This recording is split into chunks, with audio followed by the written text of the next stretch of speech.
Jalaram. Jalaram Boutique and Cosmetics is turning 1. તો yes, Jalaram Boutique and Cosmetics ને 1 year complete થઈ ગયું છે. તો તમારા સાથ અને સપોર્ટ વગર આ શક્ય જ નહોતું. આ અવસર પર અમે તમારી માટે લઈ આવ્યા છે ગીવ અવે. તો એમાં પાર્ટિસિપેટ કરવા માટે તમારે અમારી ઇન્સ્ટા આઈડીને ફોલો કરવાની રહેશે, અમારી યુટ્યુબ ચેનલને સબસ્ક્રાઇબ કરવાનું રહેશે અને આ રીલ્સ જે અમે શેર કરીએ છીએ તમારી સ્ટોરી ઉપર રાખીને અમને મેન્શન કરવાનું રહેશે. ચલો તો તમને હું બતાવું છું ગિફ્ટ. 2 કલર ઓપ્શન્સ છે.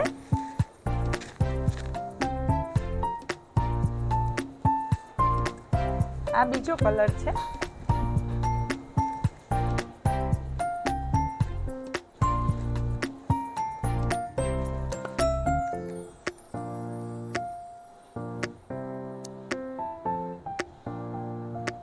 જેને આ 3 સ્ટેપ ફોલો કર્યા હશે એને જ લકી વિનર બનવાનો ચાન્સ રહેશે અને આ લકી ડ્રો થશે 10 તારીખે. અને આ 2 કલર ઓપ્શન્સ છે, એમાંથી જે પણ તમને મનપસંદ કલર હોય એ તમે સિલેક્ટ કરી શકશો. જય જલારામ.